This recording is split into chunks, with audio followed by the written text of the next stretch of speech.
When someone accuses you, criticizes you, or questions you in a way that feels unfair, your first instinct is probably to explain yourself, to show them the truth, to make them understand your side.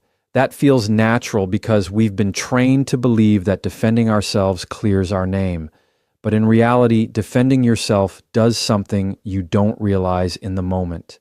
It tells the other person that their words carry enough power to put you in a position where you have to prove yourself. And the moment you do that, you've stepped into the wrong role. Think about it like this. When you defend yourself, you're walking straight into a courtroom where the other person is the judge. You're handing them a gavel and saying, "Decide if I'm guilty or innocent." That doesn't sound like power. That sounds like submission. And the truth is, they never had that kind of authority to begin with. By defending yourself, you actually give them control over the conversation, even if they don't deserve it. You shift from being an equal to being someone trying to earn approval. That's why defending is dangerous. Now, this doesn't mean you shouldn't clarify when there's confusion, but clarification and defense are two completely different things. Clarification is calm, factual, and grounded in confidence. Defense, on the other hand, is reactive. It's emotional. It's you scrambling to prove your worth in someone else's eyes. And that difference matters because people don't just hear your words, they feel your energy. The moment you start defending yourself, your tone and body language reveal that you're under pressure, and that weakens your position without you realizing it. What most people don't realize is that defending yourself actually keeps the conflict alive. Imagine someone says, "You're always late," and you respond with, "No, I'm not. I was on time yesterday and the day before."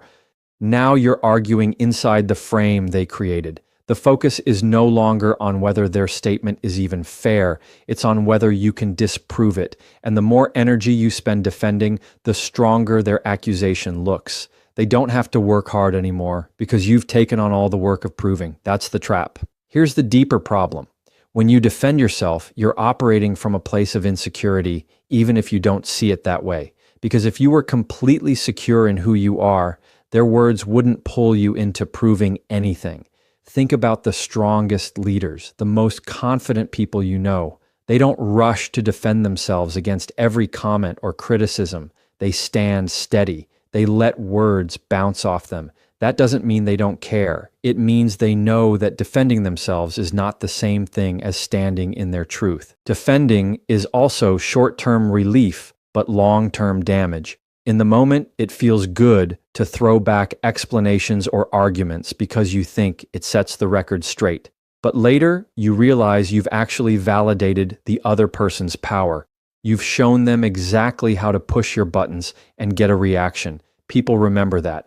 And once they know they can pull you into defense mode, they'll use it against you again. So by defending, you're training people on how to control you, even if that's not your intention. The reality is this: the most powerful people don't defend themselves because they don't accept the premise that they're on trial. They know their value isn't determined by someone else's words. They know their truth doesn't require permission, and they know that defense doesn't prove strength, it proves pressure. So the next time someone comes at you with a criticism, before you rush to explain yourself, pause, notice the pull to defend.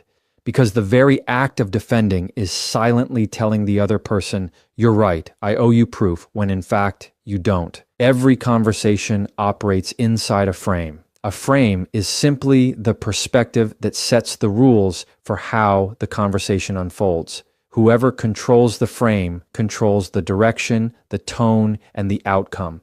Most people don't even realize a frame exists, and because of that, they walk into someone else's frame without question. That's when arguments spiral out of control. The person who sets the frame dictates the game, and if you're not aware of it, you end up playing by rules you never agreed to in the first place. Think about a time when someone accused you of something. The moment you start explaining or defending, you've already accepted their frame that you owe them proof. They've set the terms and you've stepped inside it. That's why you feel cornered, because you're no longer in control of the direction. Controlling the frame doesn't mean being aggressive or manipulative. It means recognizing when someone is trying to box you into a role you don't belong in and having the confidence to step outside of it instead of playing along. The power of controlling the frame lies in understanding that conversations aren't just about words, they're about positioning.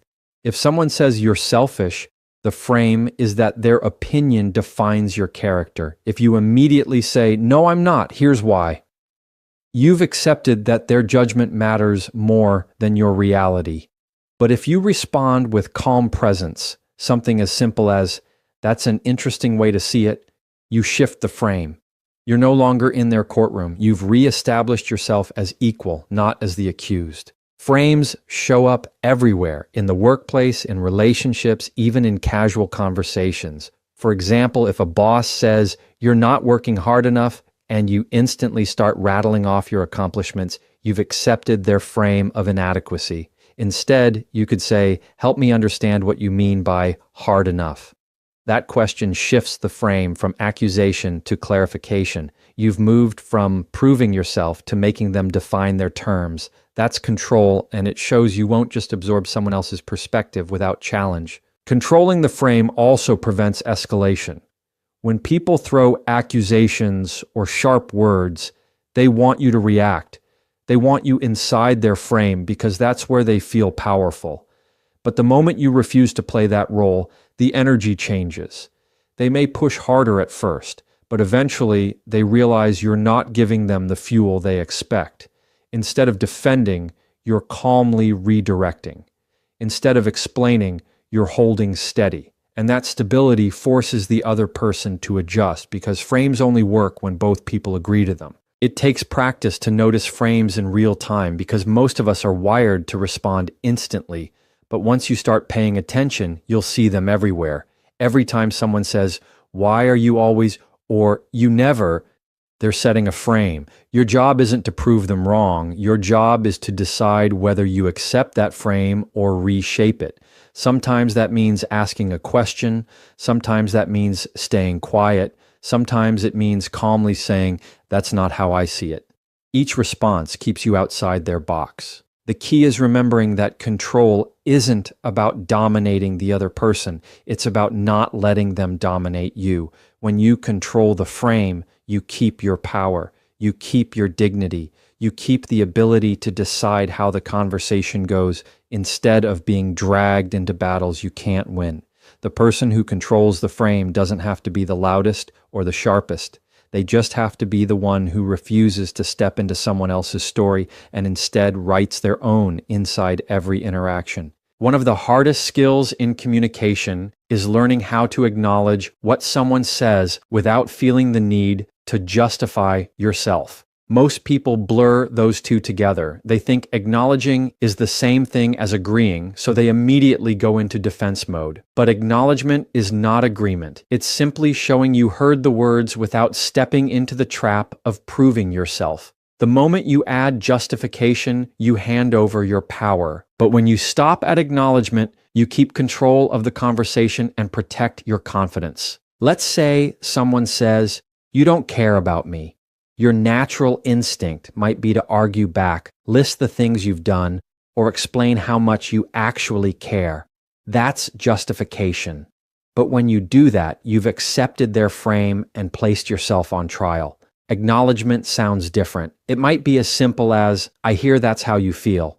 Notice the shift. You're not agreeing with them. You're not defending yourself. You're simply recognizing their perspective without allowing it to define you. That's the power of acknowledgement. Acknowledgement works because it diffuses tension instead of adding fuel. When people come at you with accusations or strong emotions, they're often looking for a fight. They want you to defend because defense keeps the conflict alive. But when you acknowledge calmly, the wind comes out of their sails. They expect pushback, but instead you give presence. That pause forces them to reconsider their approach because without your justifications, they have nothing to argue against. It's like dropping the rope in a tug of war. The game stops when you refuse to pull.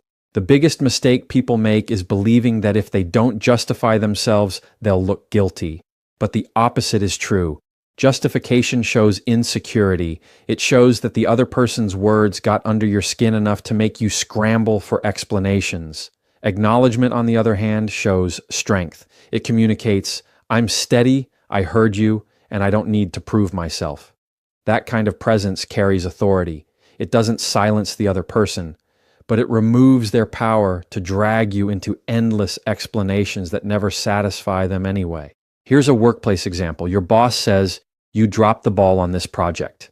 A defensive, justifying response sounds like, I didn't drop the ball, I was waiting on someone else, and here's why it wasn't my fault. That only digs you deeper.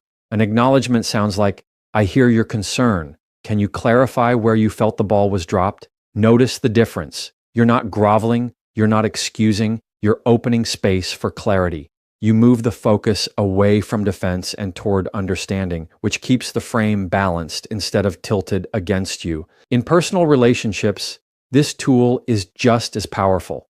When a partner or family member throws an emotional accusation, you don't win by explaining yourself into exhaustion. You win by listening without defensiveness. A simple acknowledgement, I get that you're upset, or I see that this matters to you, goes farther than a 10-minute explanation. People don't always want proof. They want to feel heard. And when you separate acknowledgement from justification, you give them that without sacrificing your dignity in the process. That's how respect is built. The discipline here is restraint. It's resisting the temptation to prove yourself right. It's knowing that acknowledgement alone is enough. It's practicing the calm confidence to let someone's words exist without feeling like you owe them an essay in response. Over time, this becomes second nature, and you'll notice people respond differently to you. The ones who used to bait you into defense won't get the same satisfaction. The ones who actually value communication will lean in, because acknowledgement without justification creates space for real conversation instead of endless battles. When someone challenges you, the default reaction is to answer. They make an accusation, you respond. They throw a question with a sharp edge, you explain. But here's the problem. Every time you answer, you step into their frame. You're now playing defense instead of holding steady. A stronger move is to replace answers with questions. Asking instead of answering changes the balance of power. It takes the pressure off you to prove yourself and places the responsibility back where it belongs, on the other person to explain their words, their assumptions, and their reasoning. Imagine someone says, "Why are you always so difficult?" The typical reaction might be to defend yourself with reasons, "I'm not difficult, you just don't understand me. I was only trying to..." That's answering, and answering traps you. A better response is to calmly ask, "What makes you say that?" That simple question shifts the focus. Instead of you scrambling to prove you're not difficult, they now have to unpack their own accusation. The conversation changes from you proving your innocence to them clarifying their position, which is where the accountability belongs. Questions have a unique power because they slow down the pace of conflict. When someone is trying to provoke, they want speed. They want a quick defensive reaction. They want to see you flustered. But a calm question interrupts that rhythm. It forces the other person to pause and think. It turns the spotlight back onto them. And in that pause, you regain control. That's why asking is not a weak move. It's one of the strongest moves you can make in communication. It shows composure, and composure always carries authority. Another example, let's say someone tells you you're not committed to this team. The knee-jerk answer is to list everything you've done, all the late nights, all the effort, but that's answering, and answering is defending. Instead, try asking, what makes you feel that way? Or, what does commitment look like to you? Those questions don't just protect your position, they open space for clarity. Many times you'll find the accusation is vague or rooted in emotion, and when asked to explain, the other person realizes their words don't carry as much weight as they thought. The beauty of asking is that it's disarming without being aggressive. You're not fighting back, you're not shutting down, you're simply redirecting the energy. It's like holding up a mirror instead of a shield. And people can't argue with a mirror, they have to face themselves. The more you practice this, the more natural it becomes. It's not about dodging responsibility. It's about refusing to carry a burden that doesn't belong to you. By asking instead of answering, you make the conversation about understanding instead of about proving. In personal situations, this approach also creates space for empathy. For example, if a partner says, "You never listen to me," instead of answering with, "That's not true, I always listen," ask, "Can you tell me a time you felt unheard?" That question doesn't just diffuse conflict, it digs into the root issue. Asking shows that you're open to dialogue, but without taking on unnecessary blame. It shifts the interaction from battle to exploration, and that change can transform tense conversations into meaningful ones without you losing your grounding. This tool works because questions signal confidence. Insecure people rush to answer. Grounded people take their time and redirect with curiosity. It's not about interrogation, it's about maintaining balance. The moment you start asking instead of answering, you change the rules of the conversation. You no longer look like someone desperate to prove a point. You look like someone who isn't shaken by what's being said. And that shift in energy speaks louder than any defense you could give because it shows you're steady enough to lead the direction forward. In every heated interaction, there's a choice. You can react or you can stay grounded. Reacting feels natural because it's immediate. Someone criticizes you, you snap back. Someone questions you, you rush to defend. It feels like protecting yourself, but in reality, reacting means you've given them control over your emotions. Staying grounded, on the other hand, is refusing to let their words dictate your state. It's keeping calm when they expect you to explode. It's steady tone, steady body language, steady presence. That steadiness is what communicates true strength. When you react, you hand over your power. You allow the other person to set the tempo and the tone of the conversation.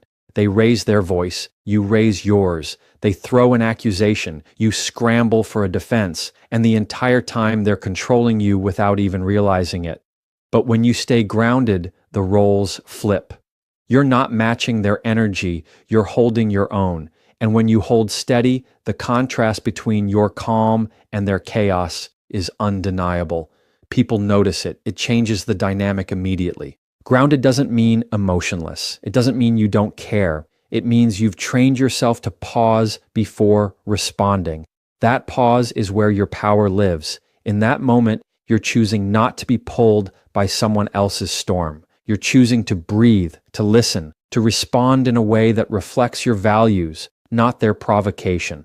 Most conflicts escalate because both sides are reacting to each other like dominoes. But if one person refuses to tip over, the chain reaction ends. That person is the grounded one, and that's who holds the real authority. Here's a practical example. Someone says, "You're so irresponsible." A reactive response would be, "No, I'm not. You're the irresponsible one."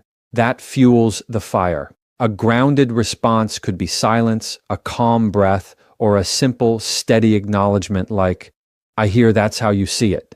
Notice the difference? One keeps the cycle spinning, the other stops it cold. Staying grounded doesn't just protect your peace, it sets the tone for the entire interaction.